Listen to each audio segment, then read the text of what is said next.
Eres bueno, bueno, bueno, bueno.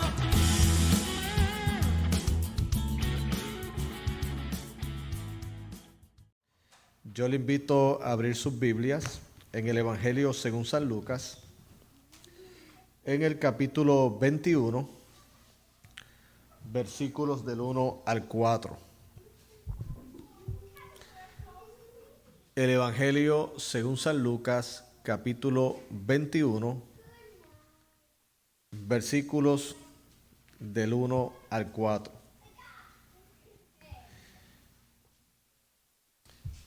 Y en esta tarde le he titulado de una manera muy sencilla, porque de ahí es que se desarrolla todo el mensaje y todos los pensamientos teológicos que vamos a compartir, y es la viuda y su ofrenda. La viuda y su ofrenda. Así como bien lo dice en Lucas capítulo 21, versos del 1 al 4. Así que vamos a hacer lectura de estos versos en el nombre del Dios Trino, Padre, Hijo y Espíritu Santo. Dice así: levantando los ojos, vio a los ricos que echaban sus ofrendas en el arca de las ofrendas. Vio también a una viuda muy pobre que echaba allí 2 blancas.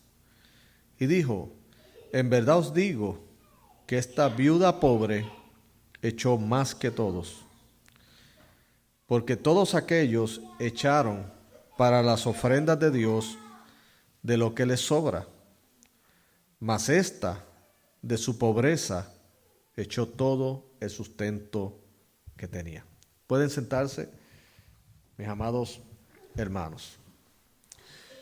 Algo que es bien común en los evangelios es que nos permiten participar de los encuentros de Jesús con las personas comunes y corrientes. Y más interesante aún es que dentro de esas personas comunes y corrientes se hallan unas virtudes y unos tesoros que jamás nadie pensó que se podían encontrar. Esta semana leía un artículo sobre lo que son las perlas, ¿verdad? Las perlas que se utilizan como joyas en los collares, que es una joya de la naturaleza hermosa. Lo que hace realmente bien peculiar de la perla es que se produce, ¿verdad?, unas ostras, y viene como resultado de que viene un agente externo, en este caso al animal, ¿no? Y entonces, pues, la manera en que combate ese animal, ¿verdad?, ese agente externo, es que lo encapsula y luego lo va cubriendo de una sustancia que se conoce como nácar, y después de varios tiempos, de mucho tiempo, se elabora algo precioso. Según yo leía del artículo, no se sabe a ciencia cierta quién pudo haber sido la primera persona que sencillamente descubrió eso. Lo que sí se sabe es que en antiguas civilizaciones pues ya se hace mención de las piedras, de las perlas, y que se utilizaban ya como ornamentos y se le daba mucho valor. Hoy día no tienen el valor que tenían antes, puesto que las perlas hoy día pues se cultivan con ese propósito. Pero el punto es que encontrar una piedra preciosa en el lugar menos esperado es lo que lo hace sumamente especial.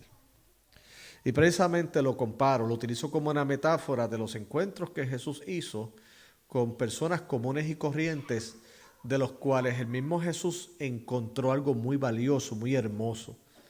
Por ejemplo, en el caso de Lucas nos presenta la fe del centurión, que era un hombre que sencillamente le solicitó a Jesucristo que no era ni necesario que él fuera a su casa para sanar a su siervo, sino que solamente diera la palabra y sanará. Y Jesucristo mismo dijo: ni aún en Israel he hallado que tanta fe. O sea, se encontró fe en alguien que, siendo un gentil y siendo alguien que no tenía unos conocimientos de las tradiciones judías, sin embargo expresó gran confianza en Jesucristo y en su poder. Lo mismo lo pudimos apreciar en la parábola del samaritano, donde el samaritano fue el que se movió de una manera misericordiosa y atendió a un desconocido en su momento de ¿qué? De necesidad. Y así podríamos seguir dando ejemplos, pero hoy el que nos corresponde es precisamente de esta viuda, de esta viuda. Y algo bien interesante de las narrativas de los evangelios es que en ocasiones nos presenta estos contrastes. O sea, dos grupos de personas, dos tipos de personas. Habíamos visto en las predicaciones de los domingos pasados que hablamos acerca de dos adoradores que se encontraban ¿qué? En el templo. Dos personas que en este caso estaban en el templo y uno estaba orando a Dios por misericordia, mientras el otro básicamente lo que hacía en su oración era informar a Dios lo grande que era. Y se hace un contraste de estas dos personas. Lo vimos también en la parábola o en la historia de Rico y Lázaro, donde se contrasta el estado eterno de uno y del otro. Aquí el contraste es bien dramático, ya que es personas muy ricas y una mujer muy pobre. O sea, el Evangelio de Lucas es bien consistente en presentar estos eventos, estas historias que nos llevan a nosotros un retrato de lo que era la sociedad de ese entonces. Lo he dicho en otras exposiciones, estaban los muy ricos y los muy pobres. Y en este caso, ambos coinciden en el templo y ambos coinciden en un evento que es que presentar la ofrenda, presentar que su adoración a Dios y también su agradecimiento a Dios. Así que en esta tarde vamos a reflexionar en esta historia que de acuerdo a Lucas, en el capítulo 21 lo comprenden solamente 4 versículos, pero sin embargo tiene tanta sustancia que creo que es muy importante que nosotros pues le prestemos mucha, pero que mucha atención. De nuevo, los evangelios en su narrativa tienen una intención de que la audiencia sea confrontada y que sea impactada. O sea, que de momento diga, wow, ¿qué es lo que está ocurriendo allí? ¿Por qué? Porque hay cosas que rebasan la lógica. ¿Y a qué me refiero esto?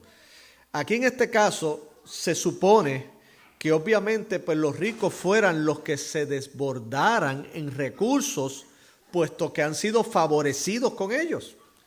Ya haya sido por herencia o haya sido por duro trabajo. El asunto es que tenían los recursos.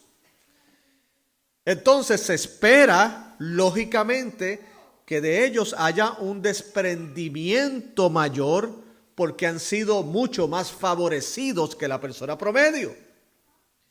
Entonces no se espera de una persona que en este caso es la viuda, que como la describe Lucas, muy pobre, ni siquiera se acercara ahí para depositar una ofrenda. ¿Por qué? Porque esta mujer debía ser el objeto de la generosidad de las demás personas, de las personas que la vieran y entonces le ayudaran económicamente, porque en este caso y en este contexto las viudas no es que estaban desprovistas de recursos porque eran vagas, porque eran irresponsables, sino que de acuerdo a la cultura de ese entonces, si una mujer quedaba viuda y ya no tenía unos hijos que pudieran sostenerla, literalmente estas mujeres quedaban en la calle. Y si eran ya más adultas, pues no tenían las fuerzas, ni las capacidades, ni las competencias para poder trabajar fuera. Por eso es que la ley prescribe en el Antiguo Testamento que a las viudas había que tenerles un favor especial. De hecho, una costumbre que la iglesia del primer siglo continuaba, porque Pablo lo dice en sus epístolas, que aquellas que eran viudas realmente, que tenían necesidad, que a esas la iglesia las sostuviera. Pero si eran viudas más jóvenes, que tenían las fuerzas y tenían el ánimo para seguir hacia adelante, pues a esas no tanto, porque esas podían seguir hacia adelante por causa de su juventud y sus fuerzas. Así que Dios siempre ha tenido una gran consideración sobre aquellos que se encuentran vulnerables, sobre aquellos que se encuentran en situaciones desventajadas. O sea, no se espera en la lógica de nosotros que ni siquiera la viuda se acercara al lugar de las ofrendas, al arca de las ofrendas, a depositar algo. El asunto es que no solo no se esperaba que depositara algo, es que lo menos que se esperaba es que lo depositara más que los demás. O sea, y en este aspecto, esta no es la evaluación que hace un discípulo de Cristo, o sea, entiendas un apóstol o alguien que estaba cercano. No, no. Aquí quien está observando es Cristo. Aquí es el que está llevándonos a lo que está ocurriendo allí, es el mismo Cristo. O sea, él estaba viendo lo que estaba pasando. Entonces él mismo dice en el verso 4 que, en otras palabras, miren, ustedes no se sorprendan por lo que echó el rico, porque sí, a lo mejor en comparación con lo que esta mujer echó, echaron mucho más. Pero Jesucristo, que ve más allá, sencillamente pudo tener una apreciación y decir, mira, no, esta mujer dio más que ellos. A lo cual los discípulos o los que los estaban escuchando hubieran dicho, pero ¿cómo es posible, maestro? Yo sí. ¿Por qué? Porque aquellos están dando de lo que les sobra. Pero esta mujer ha echado todo lo que tenía. O sea, entonces, en proporción, esta mujer estaba más consciente de su adoración a Dios. Tenía una fe y al mismo tiempo tenía un agradecimiento por Dios. Maravilloso. Entonces, ese elemento sorpresa y controversial es el que nosotros vamos a estar exponiendo en esta tarde en cuanto a lo que es la viuda y su ofrenda. Porque lo primero que podemos, hermanos, apreciar del texto es digno primeramente de reflexionar, y es un aspecto teológico, es que este texto nos lleva a reflexionar acerca de que los ojos del Señor están sobre nosotros. Escúcheme bien. A nivel teológico, esta historia nos lleva primeramente a reflexionar que los ojos del Señor están sobre nosotros. En el versículo 21 dice aquí, levantando los ojos, ¿quién? Jesús. Jesús era. Óigame, es Jesús. Entonces, él vio, o sea, él prestó toda su atención. Uno puede ver cosas por allí y no prestarle atención. Si usted me pregunta cosas a mí, yo soy bien despistado. Yo puedo estar pasando por la frente de un lugar y me han dicho, Carlos, ¿no viste el venado? Yo, a lo mejor lo vi, pero no lo observé, porque para mí es como una diferencia. O sea, no le presté atención. Pero si te pasó por el frente, esas son muchas de las conversaciones que tengo con mi esposa, ella se molesta conmigo. Pero Carlos, te pasó por el frente. Está bien, pero es que yo estoy como los pescados de freezer, tengo los ojos abiertos, pero tengo la mente en otra cosa. Yo no lo vi, no lo observé. No lo vi. En este caso, Jesucristo está poniendo toda su atención, dice, levantando los ojos, vio a los ricos que echaban sus ofrendas en el arca de las ofrendas. Y vio también a una viuda muy pobre que echaba allí 2 blancas. Así que nos lleva a reflexionar que los ojos del Señor están sobre todos nosotros. Miren, dice en el libro de Apocalipsis, el libro que cierra el canon bíblico, en el capítulo 2, verso 2, que es un versículo que se repite continuamente en esa sección de Apocalipsis, porque es el mensaje a las 7 iglesias. Él se refiere a cada iglesia y le dice lo siguiente: yo conozco tus obras. O sea, ¿qué implica esto, mis queridos hermanos? Que Dios soberanamente tiene un conocimiento particular, no solamente de cada iglesia, sino de cada individuo. O sea, como dijo el salmista en el Salmo número 139, verso 3, todos mis caminos te son conocidos. Aun si yo me fuere allá a los cielos, tú me ves. Y si me fuera al Seol, allí también tus ojos me alcanzan. O sea, nosotros, mis queridos hermanos, estamos continuamente bajo el ojo de Dios. O sea, todo lo que ocurre en el plano tanto aquí externo de lo que puede ser del servicio público no es ajeno a Dios. Y la que es la parte íntima, la parte personal, donde los ojos del hombre no alcanzan a ver, allí también está el Señor. Lo dice en el Evangelio de Juan, cuando fue una de las grandes sorpresas que llevaron a admirar a Jesucristo, que fue Natanael, cuando el Señor le dice: antes que Felipe te llamara, cuando estabas debajo de la higuera, te vi. Entonces de allí dijo, wow, tú eres el Cristo. Porque ¿qué le sorprendió a él? Le sorprendió ese conocimiento personal, ese conocimiento íntimo. Pero no solamente sucedió con Natanael, sino que más adelante en ese mismo evangelio dice que Jesús no tenía necesidad de que le dijesen lo que había en el corazón del hombre porque él lo conocía ya. Juan en su teología resalta la divinidad de Cristo, su omnisciencia, él lo conoce todo.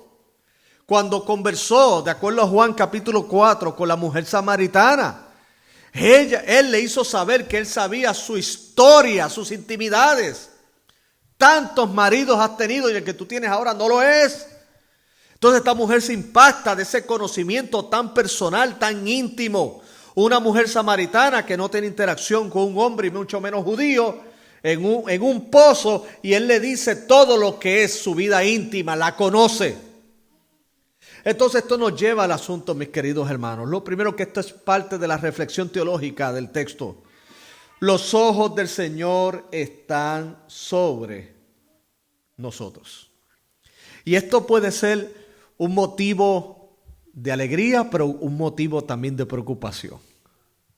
¿Y por qué los evangelios resaltan ese aspecto? Porque algo que también los evangelios quieren llevar a nosotros los lectores a nivel de información y conciencia es esto. Recordemos que una de las audiencias de Jesucristo eran los religiosos. Recordemos que eran los fariseos. Y en algo que Jesucristo mismo denunció de los fariseos es que a ellos les gustaba hacer un espectáculo externo de su fe. Él mismo denunció en el Sermón del Monte y dice, mira, cuando tú ores, no seas como ellos, porque a ellos les gusta irse a lugares públicos y orar a viva voz para que la gente los aplauda. Tú cuando ores, hazlo en tu cámara secreta. Lo mismo pasaba con el ayuno. O sea, cuando tú ayunes, ni lo informes, ni siquiera estés haciendo alardes, ni estés presumiendo de tu piedad, sino que todo lo contrario. Hazlo, no está diciendo que no lo hagas, hazlo, pero cuando salgas lávate la cara. ¿Por qué? Porque tu Padre que te ve en los secretos te recompensará en público.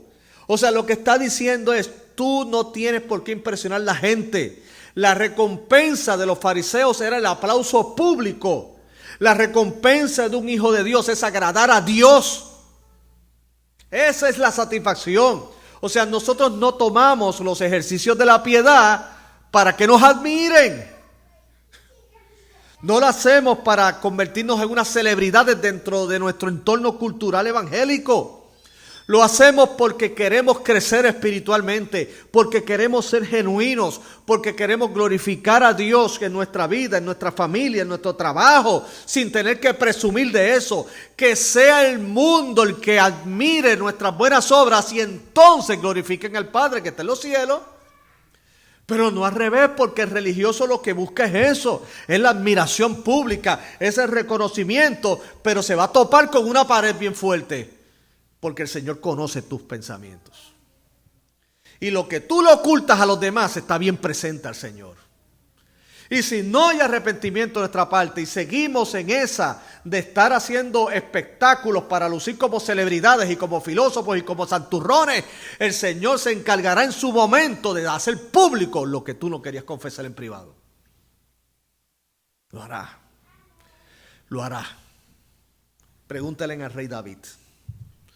El rey David, lamentablemente, un hombre, el salmista, un hombre de Dios, conforme al corazón de Jehová, pero se descuidó y cometió no solamente un adulterio, sino también un homicidio. Conspiró en ello. Y como resultado de esa relación ilícita, hubo un embarazo. Y el profeta Natán, cuando lo confronta, le dice, tú lo hiciste en secreto, pero Dios te lo pondrá en público. ¿Por qué? Porque sencillamente Dios tenía que trabajar en la vida de David.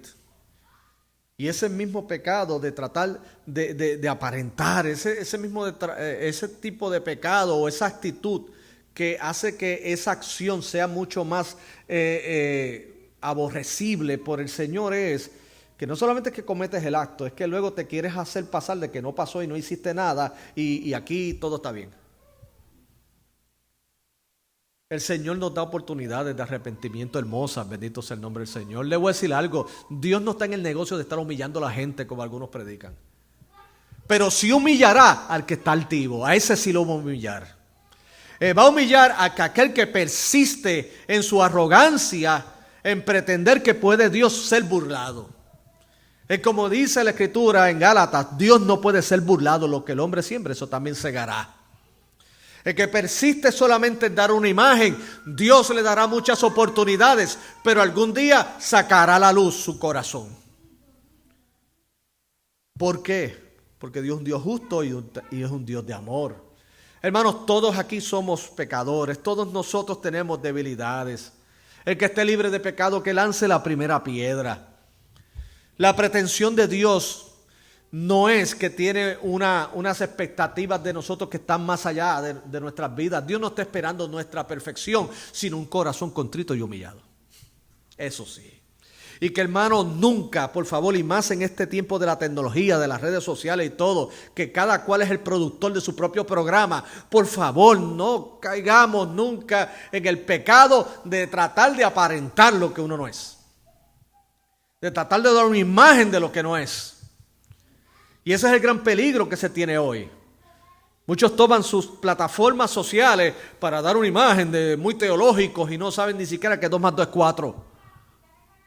O hacer una imagen de santidad o una imagen de piadeza, muy pío, muy pío, muy pío, y su esposa no lo soporta. Es un maltratante.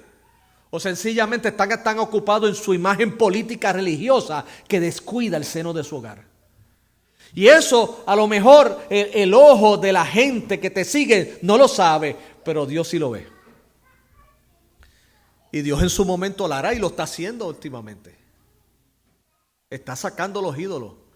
Los ídolos, así como cuando hubo el evento del arca, que estaba esa imagen del dios Dagón, que al lado del arca se iba cayendo y ellos lo levantaban y seguía cayendo. Así está pasando con los ídolos que se han levantado en el movimiento evangélico. Se están haciendo pedazos. ¿Pero por qué? Porque sencillamente han perdido de perspectiva que los ojos del Señor están sobre ¿qué? Sobre cada uno de nosotros.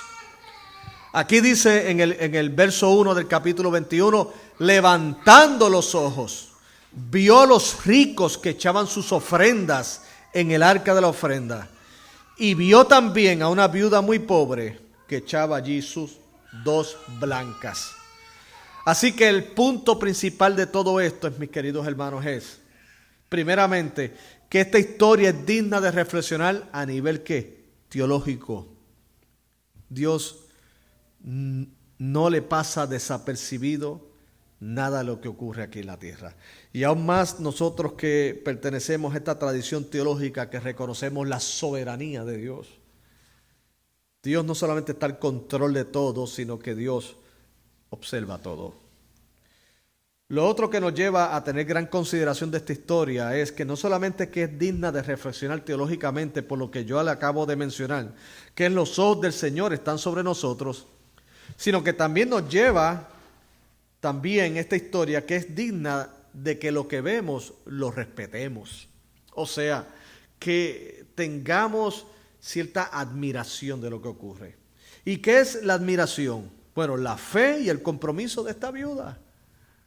La fe y el compromiso de esta viuda. Jesucristo, que lo ve todo, está diciendo aquí, verso 3, en verdad os digo que esta viuda pobre echó más que todos. Wow. Echó más que todos. Aquí dice aquí 2 blancas. Puede hacer acá en el cambio de moneda que unos simples centavos, ¿no? A lo mejor los ricos obviamente dieron mucha más cantidad, muchos dólares en nuestro cambio acá. Obviamente en ese tiempo no habían dólares, por favor. Simplemente a modo de analogía, ¿no? De ilustración. Pero el asunto es que proporcionalmente hablando, Jesús dijo, esta mujer dio más. Esta mujer dio. Entonces, el hecho de este desprendimiento de esta mujer tan necesitada, en extrema pobreza, implica que ella tenía una fe y un compromiso que otros no tenían. Por lo tanto, es digno de nuestro respeto. De hecho, no es la primera viuda que las Escrituras nos presentan en un acto así de desprendimiento. Hubo un caso, según lo registra Primera de Reyes, capítulo 17, versos del 8 al 24, y es la historia de la viuda de Sarepta. El profeta estaba en un momento de mucha necesidad. Había mucha necesidad. Y escuche bien lo interesante de esta historia. Primera Reyes 17, del 8 al 24. El asunto es que el profeta estaba en necesidad y Dios le había provisto a él. De hecho, lo había llevado al arroyo de Querit. Pero ¿qué ocurre? Estaba allí alimentándose, tomando agua del arroyo de Querit, pero como había una sequía, se secó el arroyo. Entonces él dependía del Señor y el Señor lo que le dijo es: vete a la casa de esta viuda. Y de nuevo, volvemos al concepto de las narrativas de la Escritura. Es para crear una sorpresa en la audiencia. Porque le voy a decir algo.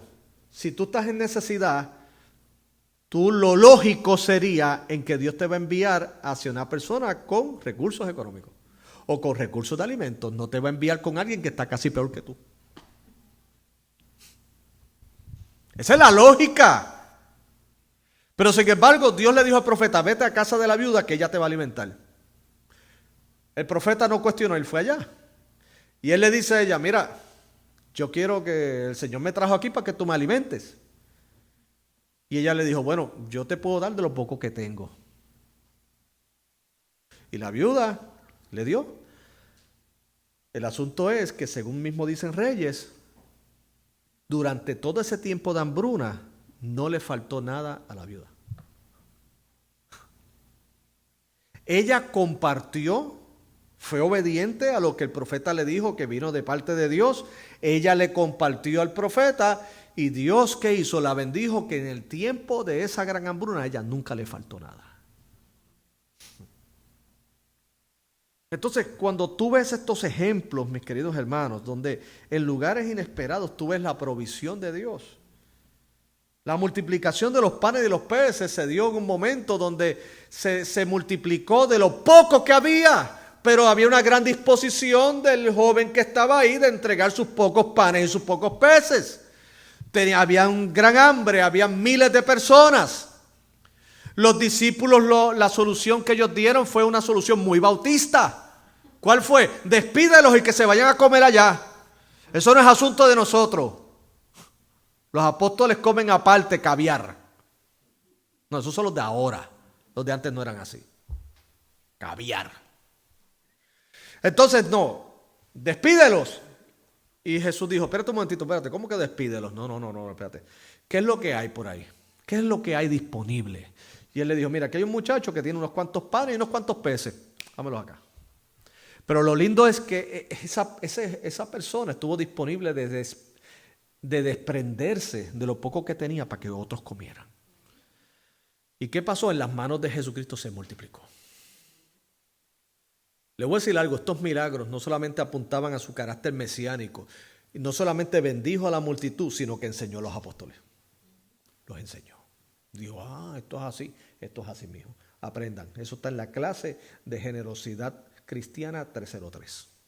Porque ese era el discipulado y el seminario de los apóstoles: caminar con Jesucristo y aprender. Aprendan que Dios tiene el poder cuando tú le pones todo en sus manos. Bendito sea el nombre del Señor.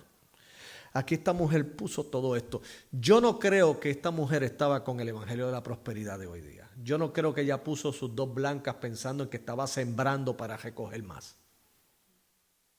No había esa teología en ese tiempo. Ella no tenía canales que tenemos hoy de televisión. Ella sencillamente fue una fe muy sencilla, muy honesta.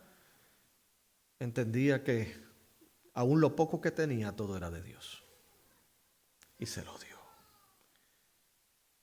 El sustento se lo dio. Qué increíble esta historia.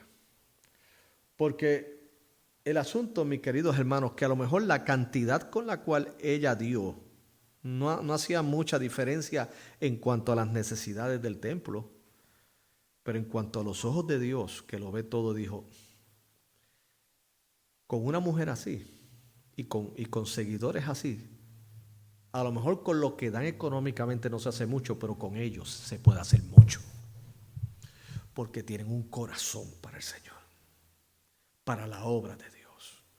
Entonces, ¿qué sucede? En el caso, obviamente, el contraste y la antítesis son los otros que dieron las obras. Dieron las obras. Debo decirle algo, mis queridos hermanos. Ciertamente, hoy día, por estar huyendo del evangelio de la prosperidad, se ha hecho una cultura de tacaños reformados. Escúcheme bien. Lo estoy diciendo. Le están huyendo al evangelio de la prosperidad y esa gente le está robando el dinero. Y yo estoy de acuerdo. Y ese mensaje no es bíblico. Estoy de acuerdo contigo también. Pero por otro lado está el tacañismo reformado. ¿Cuál es el tacañismo? Pues entonces, yo no creo en el diezmo, yo no creo en nada, y le da lo que le sobra a Dios. Lo he visto por mucho tiempo. Entonces, critican un extremo, pero este otro extremo ellos no lo ven como pecado, ellos lo ven como que, no, yo soy buen administrador de lo que el Señor me ha dado, con esta voz así de teólogo número 3. Entonces, en esa administración, la casa del Señor escasea. Entonces luego nos preguntamos por qué aquellos tienen más recursos para llevar su falso mensaje y los que quieren hacer las cosas de buena fe apenas les alcanza para hacer una transmisión y llevar el evangelio. O apenas les alcanza para poder entrar a la comunidad y ayudarla como merece. Pero por otro lado es una gran oportunidad para crecer en fe. Gloria a Dios. Pero la generosidad es una virtud del creyente, del Hijo de Dios. De hecho, el mismo apóstol Pablo, cuando dice en una de las epístolas a Corintios, habla de una generosidad que él jamás pensó. Y se la quiero compartir aquí porque él vio una situación que él mismo, el apóstol Pablo, dice, mira, yo no me esperaba una cosa como esta. Y era cuando estaban una iglesia en una gran necesidad. Estaban en una situación, pero bueno, de extrema pobreza. Así es como lo describe el texto. Y quisiera, ¿verdad? Esto se encuentra en el capítulo 8 de 2 Corintios. Y yo quiero leer esa porción, porque aquí yo veo el elemento de sorpresa del mismo apóstol Pablo y al mismo tiempo un ejemplo para nosotros. 2 Corintios capítulo 8 dice, asimismo, hermanos, yo les hago saber la gracia de Dios que se ha dado a las iglesias de Macedonia. 2 Corintios 8:1, verso 2, que en grande prueba de tribulación, la abundancia de su gozo y su profunda pobreza abundaron en riquezas de su generosidad. O sea, él estaba completamente anonadado. Era un testimonio tan impactante que él tenía que compartirlo. O sea, que en grande prueba de tribulación la abundancia de su gozo y su profunda pobreza abundaron en riquezas de su generosidad. Eran pobres de recursos, pero ricos en generosidad. Verso 3, pues doy testimonio que con agrado han dado conforme a sus fuerzas y aún más allá de sus fuerzas. Verso 4, pidiéndonos con muchos ruegos que le concediésemos el privilegio de participar en este servicio para los santos. En otras palabras, estas personas, había una iglesia en necesidad y esta iglesia que tenía necesidad quería ayudar a la otra que estaba en necesidad. Y Pablo de alguna manera le dijo, no, ustedes no ayuden, ustedes están para recibir ayuda. Pero lo que se desprende del texto es que ellos les rogaron a Pablo, no, por favor, queremos participar, queremos dar. Y no le quedó de otra que dejarlos. Dice, porque con muchos ruegos que le concediésemos el privilegio, y miren cómo ellos lo veían, privilegio, de participar en este servicio para los santos. Y no como lo esperábamos, dice en el verso 5, sino que asimismo se dieron primeramente al Señor y luego a nosotros por la voluntad de Dios. Ahí está la clave. Ellos podían ser de esa manera porque se habían dado primeramente a Dios. Dice en el verso 6, de manera que exhortamos a Tito para que tal como comenzó antes, asimismo acabe también entre vosotros esta obra de gracia. Verso 7, por tanto como en todo abundáis, en fe, en palabra, en ciencia, en toda solicitud y en vuestro amor para con todos nosotros, abundad también esta gracia. Otras palabras, ustedes tienen conocimiento, tienen fe, ustedes tienen teología, ustedes tienen tantas cosas, pero por favor, métanle generosidad que le falta ahí. Y muchas de nuestras iglesias tienen muy buena teología, tienen muy buenos expositores, tienen muy buenos recursos, pero le falta generosidad, le falta empatía. Verso 8 dice, no hablo como quien manda, sino para poner a prueba por medio de la diligencia de otros también la sinceridad del amor vuestro. Y el verso 9, porque ya conocéis la gracia de nuestro Señor Jesucristo, que por amor a vosotros se hizo pobre siendo rico, para que vosotros con su pobreza fueseis ¿qué? Enriquecidos. Pablo no predicaba el evangelio de la prosperidad, pero sí Pablo predicaba el evangelio de la generosidad. ¿Por qué? Porque la generosidad no es algo aparte de la fe, no es algo que uno le añade a la fe, es algo que está en sí misma en la fe. ¿Por qué? Porque imita a Cristo. Cristo rico en generosidad. Por amor a vosotros, siendo rico, se hizo pobre en términos de su encarnación. Entonces nos deja a nosotros un ejemplo de que se puede sacrificar. ¿Y qué es sacrificio, mis queridos hermanos? Sacrificar es cuando a ti te duele lo que estás haciendo. O sea, sacrificio no es, como alguna gente me ha dicho a mí, me dicen, no, mira, yo me sacrifiqué porque de irme de este trabajo para este otro. Y yo le digo, ¿pero vas a ganar menos? No, pues no es un sacrificio. No entiende lo que, eso no es sacrificio. Sí, pero ¿cuál es el sacrificio si vas a vivir mejor? O es que a lo mejor no vas a tener a tu esposa, a lo mejor estás sacrificando, amor. No, toda mi familia va a estar ahí. Pues tú no te estás sacrificando, tú estás aceptando una bendición. Gloria a Dios por eso. Gloria a Dios, eso no es malo, eso es bueno. Pero no me digas que es sacrificio. Tú estás siendo recipiente de una bendición. Ahora, sacrificio es que tú dejes todo y te vayas a servir a la obra sin recibir nada. Eso es un sacrificio. O que de un lugar más cómodo te vayas a un lugar más incómodo. Eso es un sacrificio. Como me han dicho algunos misioneros, no, yo estoy agridulce con esta decisión que voy a tomar porque ahora el Señor me está llamando a otro lugar. Y yo digo, ok, es agridulce porque... No, porque voy a dejar todo lo que tengo acá, pero vas a estar mejor que aquí. Bueno, voy a ganar como 4 veces más. Pues no es un sacrificio, varón. Es una bendición que tienes. No, pero como todo lo queremos por con un lenguaje espiritual y piadoso, no, es un sacrificio. Digo, pero ven acá, ¿vas a ganar más? Sí, voy a tener hasta plan médico, plan de retiro, voy a tener esto y aquello, y voy a vivir en un sector más exclusivo. Pues no es un sacrificio, es una bendición que tú estás recibiendo. No te hagas el pío, porque no eres pollito. No me trates de convencer, no haces pío. No, eres alguien que simplemente está aprovechando una oportunidad en su carrera ministerial donde estás subiendo, tú no estás bajando. Ahora, si tú me dijeras que donde tú estás pasando la salsa y el guayacán y estás trabajando duro y de ahí te ofrecen algo más elevado y tú dices, no, eso no, porque yo me quedo aquí, te está sacrificando. Eso es un sacrificio. Lo digo porque hay que ver las cosas todas dentro de su contexto. Aquí la dama se sacrificó, los ricos no. Los ricos no. Cuando tú sacas de tu casa, yo recuerdo, y antes de ir al siguiente punto y culminar nuestra exposición, yo me acuerdo que cuando se comenzaban a plantar iglesias en los 90, ¿verdad? Yo era bien joven, ¿ok? El asunto es que nosotros había una broma entre algunos plantadores que decíamos que teníamos los recursos Frankenstein. ¿Y cuáles eran los recursos Frankenstein? Pues que casi siempre las plantaciones eran el recipiente de todo lo que estaba malo en una mega iglesia, nos lo zumbaban a nosotros. Por ejemplo, ellos cambiaban las sillas y decían, le vamos a enviar 25 sillas a esa obra. Y tú dices, ay, gloria a Dios. Cuando tú llegas estaban llenas de moho, le faltaba una pata, le faltaba, y tú decías, ok, ellos me dieron una bendición o un problema. Y a veces tú tenías que gastar más en repararlas que comprarte unas nuevas.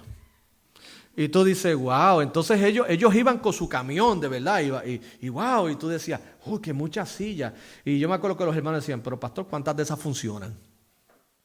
Y entonces salió un hermano que era muy bueno y me decía, pero pastor, las vamos a remendar. Y vamos a remendarla, pues ¿qué era? Pues un hermano donaba una lija, otro donaba la pinturita y otro le ponía una pata que no iba en esa silla, pero por lo menos habían 4 patas. Y entonces, ¿qué pasa? La trataba y la pintaba uniforme para que no se viera la diferencia, pero como quiera era una pata que no iba en la naturaleza de esa silla. Entonces la gente decía, esa silla se ve extraña. Y tú decías, es que es Frankenstein. Ustedes saben lo que es Frankenstein, ¿verdad? El personaje mítico de la leyenda de que es un hombre que está compuesto de diferentes partes, de diferentes cadáveres. Pues así era. Entonces la mesa de los niños era Frankenstein. La cena, la mesa de la Santa Cena era Frankenstein. Todo. Entonces, ¿qué sucede? Inclusive hasta los juguetes que los querían regalar a veces, en ocasiones, para los niños de la comunidad, se desbordaban. Y cuando tú veías a Buzz Lightyear le faltaba la cabeza y tú tenías que ponerla de Barbie. Y yo no estoy exagerando, si mi esposa estuviera aquí presente, estaría aquí diciendo así muchas veces, como si estuviera en una iglesia carismática, haciendo cierto, Carlos. Yo recuerdo una vez que me entregaron 2 bolsas llenas de juguetes, me dijeron, pastor, es porque se lo envía a los niños el Día de Reyes en la comunidad. Y yo, wow, qué tremendo. Y mis hijos eran bien pequeños y mis hijos, imagínate, vieron bolsas de juguetes y yo digo, eso no es para ustedes, eso es para los niños. Pero ellos abrieron. Y entonces estoy con mi esposa en una parte y me acuerdo que Josué, pequeño, me dice, papi. Y yo, ¿qué pasó? A este le falta el brazo. Y yo le digo, ay, le falta el brazo, pues búscalo en la bolsa, eso debe estar por ahí. No, ¿qué hago? ¿Le pongo una de Barbie? Y yo, no, pero ¿cómo está la cosa? Me dice, papi, está este balón de básquetbol. Sí, ¿qué pasa? ¿No tiene aire? Pues eso se llena, sí, pero es que se le echa y se escapa por todos lados. Entonces, ¿qué nos dimos cuenta? Que la gente limpió su casa y nos la dio a nosotros. Entonces nosotros tuvimos el lío entonces de botar eso. Porque yo le voy a decir algo, yo tengo un lema y es que lo que no es bueno para mí no es bueno para otro. Yo a mis hijos no le hubiera dado eso. Yo dije, no, yo no creo que los niños de la comunidad merecen que el testimonio de la iglesia llegue para entregarle unos juguetes que hermanos cristianos con recursos simplemente los despacharon. Mejor que los hubieran echado a la basura. Yo creo que esos niños merecen algo mejor. Pero ¿sabes lo que pasa? Que hemos cultivado evangélicamente hablando una idea de que es mejor estar tranquilo de conciencia que estar bien con Dios. Y decir, no, mi conciencia yo ayudé. No, le creaste un problema. ¿Usted sabe cuánto gastamos en lija en las sillas Frankenstein? ¿Cuánto gastamos en pintura? Y yo que no sé pintar, habían algunas que se veían bien lindas. Yo me acuerdo, pero que bien lindas. Luego Dios nos bendijo con un templo y una serie de cosas. Pero esas fueron las primeras experiencias de plantador. Y sé que hoy día muchos plantadores tienen esa experiencia. Otros no. Otros han tenido iglesias o han tenido patrocinadores que han sido muy diferentes. Que han dado lo mejor para la obra del Señor. Y gloria a Dios por ello. Pero tenemos que decir también lo cierto. Y esta mujer dio lo mejor. No dio lo que le sobraba. Y por último y no menos importante, no solamente esta historia es digna de reflexionar teológicamente en cuanto que los ojos de Dios y de Jesús están sobre todos nosotros. No solamente es que también es digno de respetar por causa de la acción de esta mujer, sino que también es digno de regocijarnos. ¿Usted sabe por qué es digno de regocijarnos, de alegrarnos? Porque, fíjense, el sacrificio por la obra del Señor no es en vano. ¿Por qué le digo esto? ¿Por qué no es en vano? Porque Cristo vio lo que ella hizo. Mi hermano, lo vimos en uno de los pasajes nuestras exposiciones que llevamos de Lucas, que cuando el joven rico no quiso sencillamente cumplir las demandas de lo que Jesucristo le llevó, uno de los discípulos dijo: Señor, tú acabas de decir que es más fácil que pase un camello por el ojo de una aguja que un rico entre los reinos de los cielos. Pues entonces, ¿quién va a ser salvo? Y él dijo: lo que es imposible para los hombres es posible para Dios. Entonces ellos le dijeron: pues mira, ven acá, y nosotros lo hemos dejado todo y te hemos seguido. Y Jesús le dijo: yo no he visto a ninguno que haya dejado padre, madre y toda una lista de cosas que Dios no le bendiga. Usted sabe algo, mis queridos hermanos, esta viuda tuvo ya una recompensa, porque a fin de cuentas captó la atención de quien tenía que captar la atención, no de los hombres, sino de Dios. Esta mujer mismo, de acuerdo aquí a Lucas, en el capítulo 21, y termino, dice: en verdad os digo que esta viuda pobre echó más que todos. Miren, que alguien humano lo diga, está bien. Que un líder religioso lo reconozca, está bien. Pero mejor que el Rey de Gloria lo diga. Que él diga: wow, aquí hay generosidad. Aquí hay gente que entiende lo que es el amor a Dios, lo que es la entrega. No sabemos qué ocurrió después con ella, pero si haber sido reconocida con Jesús, obviamente tuvo que haber tenido el amparo y el cuidado de Dios con la vida de esa mujer. ¿Por qué? Porque el sacrificio por la obra del Señor no es en vano. Y yo déjeme decirles algo, mis queridos hermanos: cuando uno ama algo, siempre hay un elemento de sacrificio. Hay un sacrificio. Y una de las cosas que nos puede asustar es: Dios mío, y ese sacrificio que hago, ¿qué? Porque el sacrificio es algo que a mí me duele. Es como cuando Abraham entregó a su hijo Isaac, que es algo, si no, no es sacrificio. Pero sin embargo, le voy a decir algo: para aquellos que sacrifiquen por la obra del Señor, el Señor los bendice. Dice en Gálatas capítulo 7, versos 7 al 10, dice: no nos cansemos pues de hacer el bien, porque a su tiempo segaremos y no desmayamos. Y también en 1 Pedro capítulo 3, verso 12 dice que los ojos del Señor están sobre los justos, y sus oraciones y sus oídos atentos a sus oraciones. ¿Sabes lo que pasa entonces? Que el bien que tú haces en secreto para la gloria de Dios y en lo que te sacrificas para Él, no pasa desapercibido delante de Dios. No pasa desapercibido mi desobediencia, pero por favor tampoco mi obediencia. Porque hoy día todo es el pecado, el pecado, el pecado. Está bien, cierto. Pero también tu obediencia y tu amor por el Señor y tu sacrificio por la obra del Señor no pasa desapercibido. Y el Señor te bendice. El Señor se glorifica en tu vida. Así que en esta gran historia, esta gran narrativa de la viuda y su ofrenda, hemos podido apreciar esto. Primeramente, que esta historia de la viuda y su ofrenda es digna de reflexionar teológicamente, porque los ojos del Señor están sobre todos. Y eso es una buena noticia para el que hace el bien, una noticia un poquito difícil de aceptar para el que lo hace mal, pero una excelente noticia para que el que aún lo hace mal se arrepiente y va delante del Señor. Porque quiere decir que esos mismos ojos que están sobre ti están para darte misericordia si te acercas con corazón contrito y humillado. Pero nunca caigamos en el pecado de Ananías y Zafira, de tratar de lucir lo que no somos. Lo otro es que una historia digna de respetar esa dama, esa mujer, esa viuda, no sabemos el nombre, pero la obra que hizo es grandísima. ¿Por qué? Porque dio de todo lo que tenía. Fue un gran ejemplo. ¿Y por qué decimos que un buen ejemplo? Porque si Jesucristo la resaltó, oye, es digno de reflexionar y de respetar. Y tercero, es digno de regocijar. Porque implica que los sacrificios que usted haga por la obra del Señor y que yo haga y que todos hagamos, no pasan desapercibidos delante de los ojos de Dios. Podrán pasar desapercibidos ante los ojos de los hombres. Podrán ser desmerecidos por algunas personas con celos ministeriales y todo. Pero ¿saben algo? Delante de los ojos de Dios no pasan desapercibidos. Dios te va a bendecir. Y bendice a la iglesia que se entrega. En Apocalipsis dice así. Y quiero sellar esta predicación con ese texto, porque es el mensaje a una de las 7 iglesias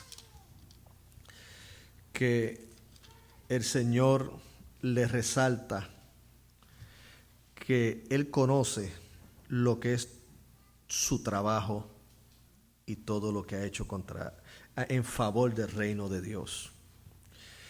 Y le dice aquí en el verso, en capítulo 2, verso 2, dice: yo conozco tus obras y tu arduo trabajo y paciencia, y que no has podido soportar los malos, y has probado que quizás ser apóstoles y no lo son, y los has hallado mentirosos. Y has sufrido y has tenido paciencia y has trabajado arduamente por amor de mi nombre y no has desmayado. ¿Qué es lo que quiero resaltar de eso? Claro que posterior a eso dice que el primer amor se le había afectado, pero el punto es, él conocía todo lo que habían hecho bien. También en el capítulo 2, verso 13, a Pérgamo le dice: yo conozco tus obras y donde moras, donde está el trono de Satanás, pero mira, aún con lo duro que está ese lugar, tú retienes mi nombre y no has negado mi fe. Ni aun en los días en que Antipas, mi testigo fiel, fue muerto entre vosotros, donde mora Satanás. O sea, el Señor conoce nuestras obras. Y Dios tiene realmente una gran bendición para nosotros. A Filadelfia le dice: escribe el ángel de la iglesia en Filadelfia. Esto dice el santo, el verdadero, el que tiene la llave de David, el que abre y ninguno cierra, y cierra y ninguno abre. Yo conozco tus obras, y aquí he puesto delante de ti una puerta abierta, la cual nadie puede cerrar, porque aunque tienes poca fuerza, has guardado mi palabra y no has negado mi nombre. O sea, se han sacrificado. Aquí yo entrego de la sinagoga de Satanás a los que se dicen ser judíos. O sea, yo voy a hacer justicia y no lo son, sino que mienten. Y aquí yo haré que vengan y se postren a tus pies y reconozcan que yo te he amado. Por cuanto has guardado la palabra de mi paciencia, yo también te guardaré de la hora de la prueba que ha de venir sobre el mundo entero, para probar a los que moran sobre la tierra. Él conoce también nuestras obras.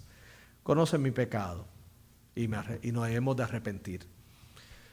Pero tu sacrificio y tus buenas actitudes hacia la obra del Señor no pasan desapercibidas delante de